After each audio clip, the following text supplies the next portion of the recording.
So winter in Alaska is pretty long. I mentioned in a previous video, we started getting like ice on sidewalks and stuff like that in October this year. And we had quite a bit of snow in April. Now we're sitting here toward the end of May. All the snow, of course, is gone.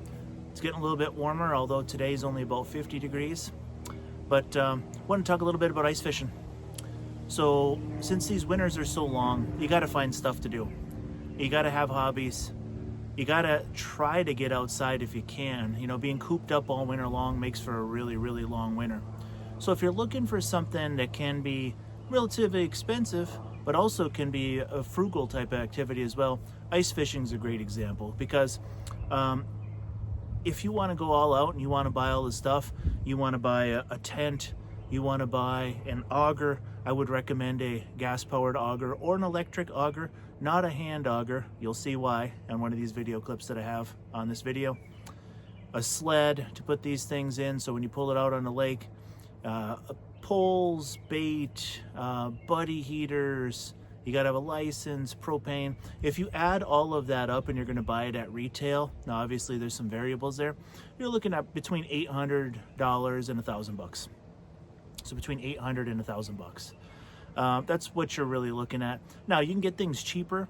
If you look like in the spring and summer up here, you can get used versions of these types of things for a little cheaper and you can save some money. If you're not sure if you're gonna like ice fishing, going with like a friend of yours or a colleague at work, something like that's always a good idea as well.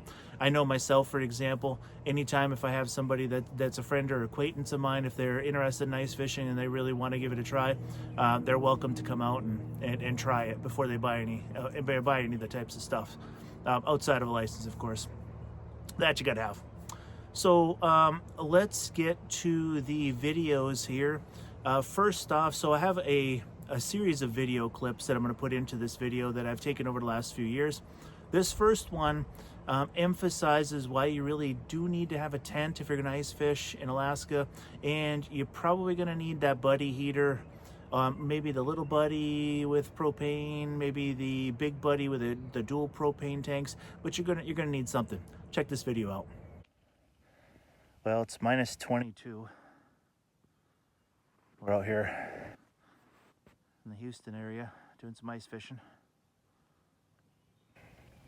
It is quite cold out here. We're the only ones on the lake.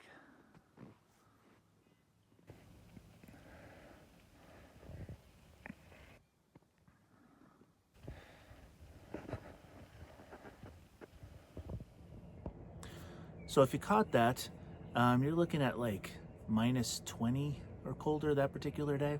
Now, it's not always that cold during the winter. It might be 0, it might be 5, it might be 10 degrees, but it is pretty cold. So getting that type of equipment, tent, propane, etc., definitely a good idea. Now, some people that I talk to are just like, I can't believe, one, that you walk out on that ice. And then other people will say, I can't believe you drive out on that ice on these inland lakes. So check out this next video. Maybe it'll put your mind at ease, maybe not. Give it a look.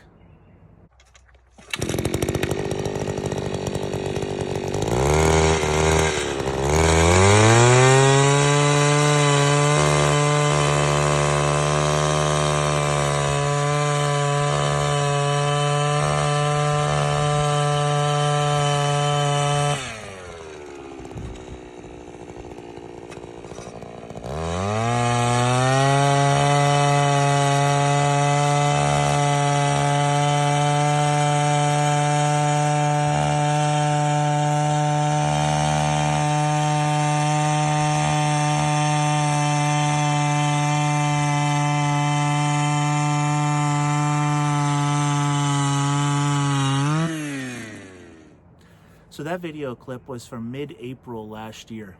As you could see, sure, there's a little bit of snow on the top of the ice, but that is a lot of ice to drill through. You know, I went down almost to the motor. That was like a 3-foot auger. And so there was a lot left in mid-April. And I kind of go by a couple rules for myself personally. I do drive on some of the inland lakes. Some of the inland lakes here are actually plowed. Some of them are not plowed, but people do drive out on them. I go by a couple rules personally. Like I said, I make sure that I'm never first on the ice, and I also make sure that I'm never last on the ice. I was last on the ice one year and actually got stuck on the ice. Here's a little side note for you, a little tip for you, if you will. Insurance companies are not going to send a tow truck out on the ice to pull you out. So if you're going to drive on the ice and there's a bunch of snow on there, there's drifts and stuff, make sure you got a shovel. Otherwise, you're going to have a heck of a time getting off the ice. Long story short, I had called the towing company.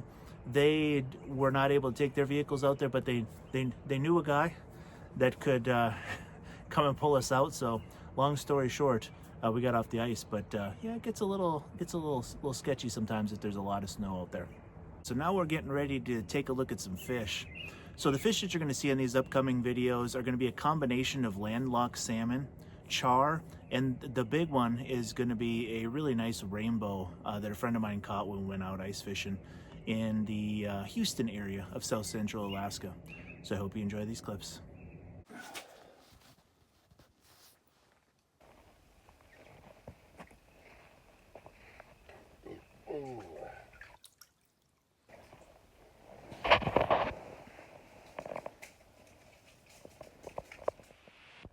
All right, last day of ice fishing, and you can see there's lots of fish down there, and every once in a while you see one that's a little bit bigger swim by. Once in a while you see a really big one swim by. It's hard to get down to them though when there's so many small ones. Kind of cool though, you can see them.